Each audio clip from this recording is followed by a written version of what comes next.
Well, here's a question for you. Have you ever heard of an electronic or an electric cigarette? Well, believe it or not, they do exist.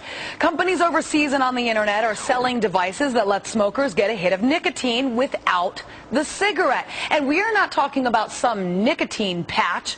These are actual devices that look and feel like real cigarettes, but get this, there is no tobacco, no dirty smoke or tar. It sounds like they might be able to help a lot of people, right? Casey Stiegel with the news live in Los Angeles. So a lot of people have that oral fixation. So are they getting that oral fix out of this?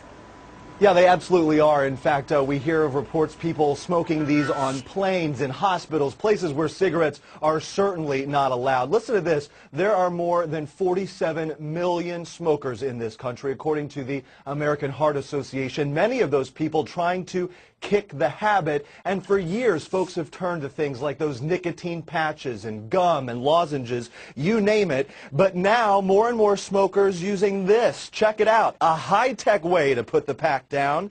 Electric cigarettes have been popular for some time throughout Europe and other parts of the world, but now the trend catching on here at home.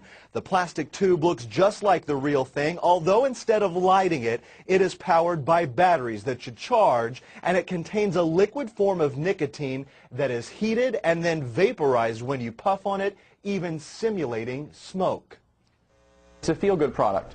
Every smoker has been bashed for years about how bad it is for them and those around them, and this eliminates that, so it kind of takes that weight off of their shoulders that they've been experiencing by the social stigma surrounding smoking. This is the first thing I've ever seen that fills in some of those gaps and gives people an opportunity to continue the behavior associated with smoking, not go through nicotine withdrawal, and not do any additional damage to themselves. Because nicotine in and of itself doesn't cause disease. Some smokers report a high success rate of quitting with the device, even though they are not marketed as a smoking cessation tool, but rather a healthy alternative to smoking tobacco. But there are a few problems. The U.S. Food and Drug Administration warns that these products may not be safe.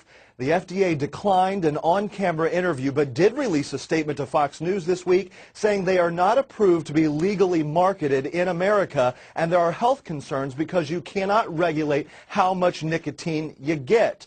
Now, those health concerns have prompted Australia to ban the sale of e-cigarettes in that country, but a handful of companies manufacture them. Most people here in the United States order them online.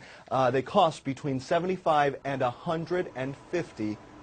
You know, I got a really smart floor crew here, and they just pointed out a really good observation that the FDA is worried that these things might not be safe as opposed to a cigarette. I mean, really? Yeah, but they say that when you look at the other smoking cessation tools like the patch and things like that, you get an exact milligram of how much nicotine is in those products. They say there's no way to measure it, but of course, pretty much anything could be better than a cigarette. So I would think who really so. knows, Julie? All right, Casey Stiegel.